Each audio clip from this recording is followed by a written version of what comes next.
Hello. In a recent video, I discussed cards printed for the Commander format, which used to be quite pricey, but have gotten less expensive after being reprinted. Today I wanted to speak on a related topic. This is Commander cards which were at one time expensive, and then they lost more than half of their value, despite never seeing a reprint. Sometimes these cards started out cheap, and then would shoot up in price due to interactions with newly printed cards. But other times they started off expensive right out of the gate, and then dropped off in price due to not living up to the hype. And that is certainly the case with the first card we're going to discuss today, Unexplained Absence, which was printed in the Murders at Karlov Manor Commander deck from February of 2024. It is an instant for 4 mana, 3 and a white. And it says, for each player, exile up to one target non-land permanent that player controls. For each permanent exiled this way, its controller cloaks the top card of their library. And then to cloak a card, you put it onto the battlefield face down as a 2/2 creature with Ward 2, and then you can turn it face up at any time for its mana cost, if it's a creature card. And so it was White's answer to Windgrace's Judgment. Both of these cards start out as $7 cards when their precons came out. And since 2018, Windgrace's Judgment has seen 4 reprints, and now it sits at less than $1. It only took a year and a half for Unexplained Absence to go from a $7 card to a $1 card without getting a reprint for an 86% decrease. Windgrace's Judgment was still a $3 to $5 card 3 years after its initial printing, for comparison. It's really surprising to see Unexplained Absence fall off so hard. It costs 1 less mana than Windgrace's Judgment, it's monocolor, so it can go in more decks, and it exiles rather than destroy, so it gets around indestructible and graveyard synergies. It gives your opponent something back in the form of a 2/2 cloaked creature with Ward 2, but giving something back for removal is pretty standard for White. Just look at things like Sword Plowshares or Path to Exile. It even has the bonus ability of allowing you to exile a treasure token or a tapped creature you control in order to create a surprise blocker at instant speed. And while doing that, you're also exiling another attacking creature and removing 2 other troublesome permanents. So there's really a lot of flexibility with this card. And it's featured in just 16,000 decks on EDHREC, less than 1% of all decks that can run it.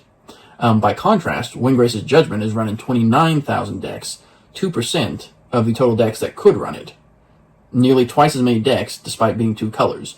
Now, part of the reason for this could be because of the precon effect and the fact that Windgrace's Judgment has been featured in more precons, been reprinted more, and so it's going to show up in more decks just by default. So that is one reason to explain the number, but I still think that Unexplained Absence is probably too low, and it may have been the initial high price that has kept people away from it. The fact that Unexplained Absence includes the cloaking mechanic makes further reprints trickier. So I would say try picking it up for your commander decks. It's a versatile, exile-based removal spell, which is always at a premium in Commander. The next card I want to talk about, Reckless Endeavor, is a personal favorite of mine. Reckless Endeavor came out in the Forgotten Realms Commander decks from July of 2021. It's a sorcery for 7 mana, 5 and 2 red, and for the card's ability, you roll 2 d12s and choose 1 result. Reckless Endeavor deals damage equal to that result to each creature, then create a number of treasure tokens equal to the other result. And so this is the oldest card on the list here today, which says something about the rate at which Wizards of the Coast reprints cards. If a card goes without a reprint for 4 years nowadays, it's a miracle. Reckless Endeavor didn't start out as a pricey card, though. It spent the first couple of years as a dollar rare. That all changed when the Universe Beyond Fallout Commander precons were released. Mr. House, president and CEO, cared about dice rolling, which caused many cards from the Forgotten Realms set to spike, because they all dealt with dice, including Reckless Endeavor, which jumped from being just a few bucks to $25. It's worth noting that for Mr. House, you count both dice rolled as part of Reckless Endeavor. So if you roll 2 7s with Mr. House in play, the spell is resolved, Mr. House has a trigger go on the stack, you then deal 7 damage to each creature and create 7 treasure tokens, and then Mr. House's triggered ability creates 2 3/3 robot creature tokens and 2 additional treasure tokens. Reckless Endeavor has since settled in price after the Mr. House hype died down. It's still a $7 card, and it's also the most expensive card on this list here. That's what happens when you go 4 years without a reprint. Cards can actually appreciate in value. Crazy concept, right? But from the high of $25 last year to $7 today, that's a decrease of 72%. Reckless Endeavor is played in 32,000 decks, or roughly 1% of all decks that could run it. I played in most of my red commander decks. I spoke at length about why I love Reckless Endeavor when I was discussing favorite cards I would include in a personal secret lair, if I could design one. And so I'd encourage you to go out and watch that older video and include in the comments there what you would put in your own personal secret lair. And speaking of red cards that deal damage and create tokens, our next card is Court of Embereth. And it is from the Wilds of Eldraine set of September 2023. And this one costs 2 and 2 red. It is an enchantment. It says when this enchantment enters, you become the monarch. And then at the beginning of your upkeep, create a 3/1 red knight creature token. Then, if you're the monarch, this enchantment deals X damage to each opponent, where X is the number of creatures you control. It was worth about $1 when it came out, but within 8 months, Court of Embereth had shot up to $15, thanks to a new legend printed in Outlaws of Thunder Junction, Obeka, Splitter of Seconds. Cards in Grixis colors with upkeep triggers shot up around this time, including Court of Embereth. I tried running this in my Rakdos Lord of Riots deck as a means of dealing non-combat damage to my opponents, but evaluating a card based on having the monarch is like evaluating a planeswalker based on its ultimate ability. Just don't do it. My opponents wouldn't let me keep the monarch to get the trigger, so this ended up being a 4-mana enchantment that just created a 3/1 knight creature token every turn. Monarch cards, like the various courts, need to be evaluated on their base level. I ended up cutting it from my Rakdos deck. I didn't really have a token theme to it, which is what you really needed in order to keep the monarch and to make the damage dealing more impactful. It ended up just being the wrong fit for that deck. But as the hype surrounding Obeka began to fade, so did Court of Embereth's price. It went from being a $15 card in May of 2024 to a $2 card today. So that's an 87% decrease. It's played in 40,000 commander decks, roughly 1% of all decks that can play it. It's just funny how the Wilds of Eldraine card can shoot up in price because of a card from Outlaws of Thunder Junction. And speaking of Thunder Junction, the next card I want to talk about on the list comes from the Outlaws of Thunder Junction commander decks, Leyline Dowser. So this is an interesting one. Leyline Dowser is an artifact for 2 mana. You can pay 1 tap to mill a card. You may put an instant or sorcery card milled this way into your hand. And then you can tap an untapped legendary creature you control to untap this artifact. So, unlike most of the other cards on this list, Leyline Dowser did not spike in price because of Commander. A month after it was released, it spiked to $9 due to speculation that it might have some application due to the blue-red Delver deck in Legacy. This did not pan out, as the card failed to find a home in Legacy or Commander. Within 6 months, it went from a $9 card back down to being less than $1, for an 89% decrease. It's only played in 2,000 decks on EDHREC. Tapping down legendary creatures for an artifact to untap itself is a unique effect.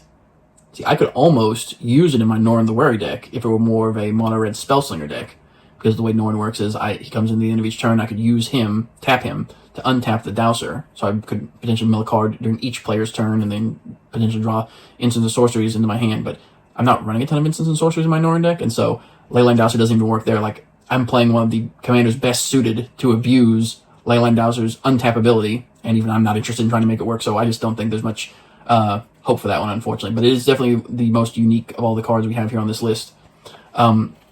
Speaking of colorless cards, Eldritch Immunity from Modern Horizons 3. Now this is 1 mana, but it has to be a colorless mana to cast it. It is a Kindred instant, Eldrazi, and it says target creature you control gains protection from each color until end of turn. But then you can overload it for 4 colorless, and then 1 that has to be colorless.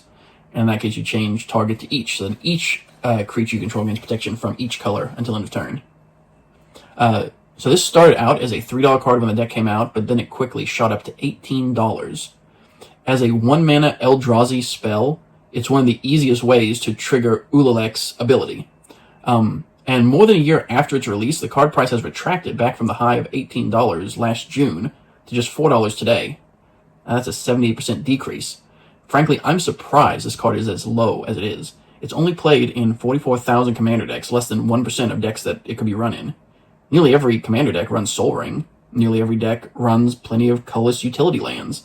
It's not hard to get the single colorless mana you need to cast this.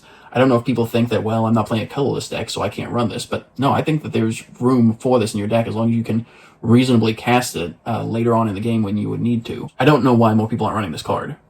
It can protect your entire board of creatures while also being used offensively so that they can't be blocked to help you get in for damage.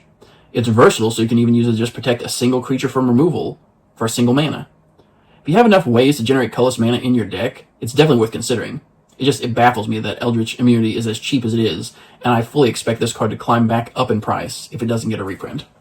And speaking of Modern Horizons 3 cards, Planar Nexus from Modern Horizons 3, released June of 2024. It's a land, and it has this land as every non-basic land type. Non-basic land types include Cave, Desert, Gate, Lair, Locust, Mine, Power Plant, Sphere, Tower, and Urzas. And also Town, thanks to Final Fantasy. And so you can tap to add one colorless, or pay 1 and tap to add 1 mana of any color. So this is another card whose high price wasn't really fueled by Commander, but by Legacy. That really didn't pan out, and so the card dropped from its pre-release price of $28 June of last year to its current price of $3 for an 89% decrease. It's played in about 37,000 Commander decks. This is potentially a card to watch out for, as it tends to go in any deck where the Commander cares about non-basic land types, like Nine Fingers Keen, the Wandering Minstrel, or Yuma, Proud Protector. In general, though, Planar Nexus was a card which just failed to live up to the hype. Next card I want to talk about, though, Herald of Hoofbeats from the March of the Machines Commander, which was released in April of 2023. It is a 3/3 creature for 4 mana, 3 and a blue, human knight, and it has horsemanship. This creature can't be blocked except by creatures with horsemanship, and then gives other knights you control horsemanship. When horsemanship first appeared in Portal 3 Kingdoms, it was because they were trying to make a Magic set, but it's one that was grounded in reality and history, and so there wasn't room for flying creatures or things like that, so they needed some substitute. So horsemanship became the replacement effect for flying in that set. But since Portal 3 Kingdoms, horsemanship has basically just become unblockable, essentially, because it's either you have it or you don't have it. Herald of Hoofbeats released as part of the Knight Tribal deck in March of the Machine Commander, and despite making all of your knights essentially unblockable by giving them horsemanship, the fact that it was a blue knight card kept it out of most Knight Tribal decks. It was a $1 card for over a year, before spiking to $13 in June of 2024. This spike was also due to Modern Horizons 3 and the release of a new commander, Omo, Queen of Vesuva. By giving her an everything counter, she became every creature type, including a knight, and then Herald of Hoofbeats could grant evasion to your knights, which makes it easier for Omo to attack and to spread around more everything counters. The Omo effect caused Herald of Hoofbeats to spike to $13, but it has since retracted in price back down to $5 for a 62% decrease. It's played in about 26,000 Commander decks. And the last card I want to talk about today is On the Trail from the Murders at Karlov Manor Commander deck, which was printed in February of 2024. On the Trail is an enchantment for 2 mana, 1 green, and a colorless, and says whenever you draw your second card each turn, you may put a land card from your hand onto the battlefield tapped. Now, in decks with decent card draw, this compares pretty favorably to Exploration, and in decks with amazing card draw, this compares pretty favorably to Burgeoning. Both are pretty expensive cards, so you might assume that this would be one of the instances where the cards started off at a really high price, then lost value as folks realized it wasn't as strong as Exploration or Burgeoning.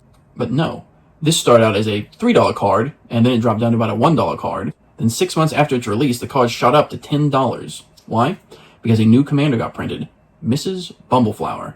When Bloomborough came out, everyone wanted to upgrade their Mrs. Bumbleflower decks. Her ability makes it easier to draw multiple cards during each player's turn, which helps you make the most out of On the Trail. It's played in 25,000 decks on EDHREC, including 28% of the Mrs. Bumbleflower decks. As folks moved on to other things, though, On the Trail lost its value. Within 6 months, it went from being a $10 card back down to a $1 card for a 90% decrease. But that's it for now. This is part 1 of a 2-part series, which I'll be completing later this week. Be sure to subscribe so you're notified when it goes live. Also, feel free to leave your thoughts in the comments. Will you be trying out any of these cards in your Commander decks?